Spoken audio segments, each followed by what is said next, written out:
Salam analisa, salam kehidupan, salam sehat. Sahabat-sahabat AK, tolong disimak sampai habis. Judulnya adalah diduga Pak Yosep terjebak dalam masalah ini. Ini rangkuman dari semua analisa-analisa AK, video-video AK selama hari ini. Sahabat-sahabat AK bisa kilas balik lihat video-video AK.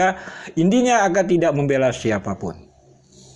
Karena masalah ini sudah berbulan-bulan bahkan setahun lebih tidak ada selesai masalahnya. Dalam pandangan analisa AK, kesimpulannya adalah karena tidak terang benerangnya kasus ini, khususnya yang dipublik dari keluarga inti itu sendiri.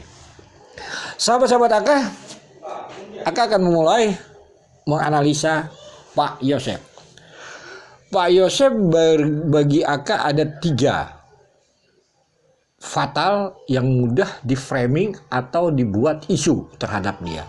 Pertama, dia datang orang pertama ke TKP. Ini bertentangan dengan prinsip dalam pandangan analisa AK para pelaku. Kenapa para pelaku tersebut datang malam hari? Kan begitu. Lalu berjam-jam di TKP, bahkan menghilangkan barang bukti, sidik jari dan sebagainya. Lalu tidak ingin dilihat orang di TKP. Tetapi Pak Yosep malah sebaliknya.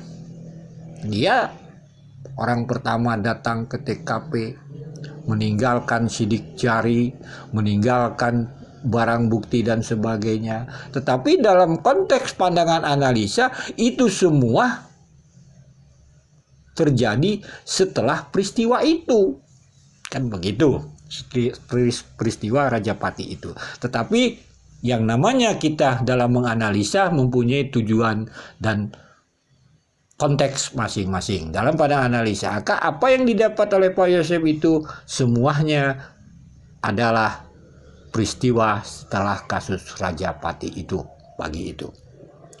Lalu Pak Yosep ini seharusnya kan dia tidak perlu datang. Kan kalau kita menduga dia sebagai pelakunya. Lebih baik dia makan serabi banyak-banyak, minum kopi di Cidengkol, toh nanti juga, atau pura-pura tidur di sana sampai jam 10, jam 11, nanti toh juga ada orang mengabarinya, baru pura-pura dia sedih dan sebagainya, pura-pura tidak tahu. Kan lebih simpel seperti itu dalam pandangan analisa, tetapi malah sebaliknya. Lalu kedua, pandangan analisa AK karena Pak Yosep mempunyai istri 2. Ini juga luar biasa, lihat nanti kita analisa banyak itu kan istrinya terbawa-bawa.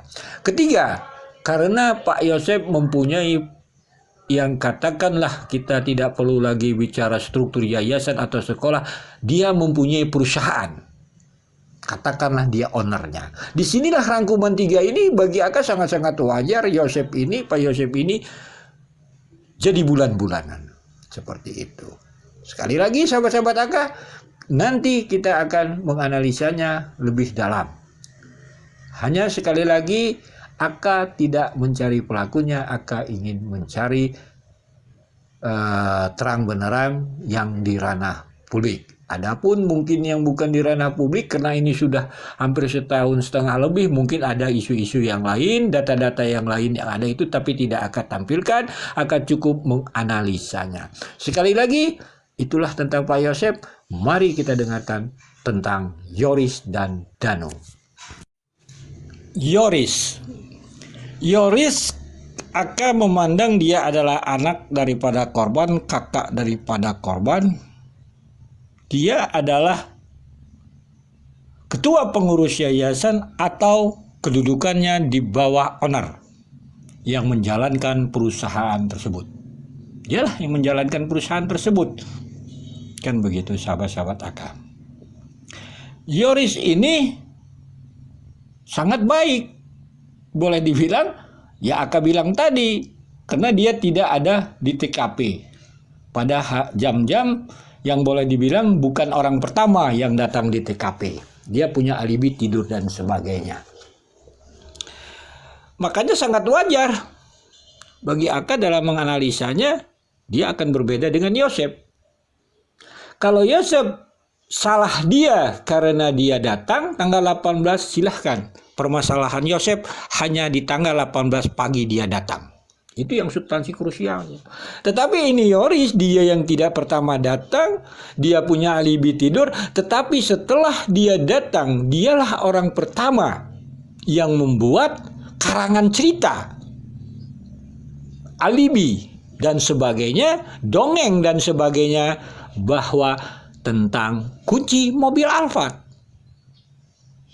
Di sana dia sudah, kalau boleh dibilang dalam pandangan analisa, dia membela diri. Nanti yang masalah itu sudah akan bahas juga. Ini hanya garis besarnya, sahabat-sahabat AK, walaupun dia klarifikasi dan sebagainya. Jadi intinya saudara Yoris ini sendiri, dia tidak orang pertama datang di TKP, tetapi dia paham seakan-akan bahwa tentang mobil Alphard, tentang kunci mobil Alphard, apa maknanya? Dia sedang membela diri dalam pandangan analisa K. Begitu tentang saudara Yoris. Nanti analisa lainnya selanjutnya. Saudara Danu. Danu ini juga sama dengan saudara Yoris. Dia tidak datang ke TKP pagi itu. Bahkan lebih menakjubkan, kita tidak mengenal yang namanya saudara Danu di tanggal 18 itu. Sahabat-sahabat AK, lihat saudara Danu tidak ada di shot oleh kamera video-video, khususnya liputan tanggal 18. Kita mengenal saudara Danu setelah ada peristiwa olah TKP K9 yang tanggal 30 Agustus. Kita mengenal setelah itu. Itu pun karena kan gitu. Nanti kita bahas. Ya, jadi pembahasan yang pertama cukup segitu. Danu kita kenal setelah peristiwa K9. Dia tidak ada kita kenal atau kita bahas itu, kita lihat video-video hari kejadian dia di sana. Kenapa dia setelah itu menjadi yang lebih populer? Apakah ada hubungan dengan Yosef atau Yoris? Nanti kita bahas. Jadi sahabat-sahabat AK, begitu. Wahyu, Kosasi, Opik. Itu juga hampir sama dengan saudara Danu. Nah, jadi apa maknanya sahabat-sahabat AK untuk session ini? AK hanya menganalisa, memahami seperti ini. Kan begitu. Pak Yosef kesalahannya hanya datang di tanggal 18 pagi setelah terjadinya peristiwa kasus Rajapati. Itu harus kita tahu konteksnya. Pak Yosef datang setelah terjadinya kasus Rajapati itu. Kesalahan dia di sana fatal.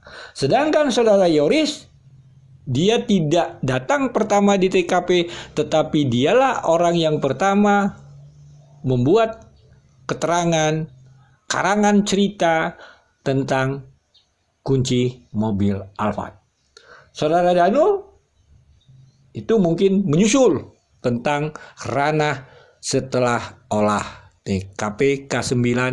Dia mendekat ke Yoris atau ke Yosef, itu harus kita pahami dulu. Hanya itu sahabat-sahabat AK pengantarnya. Sekali lagi judulnya ini adalah Pak Yosef diduga terjebak dalam kasus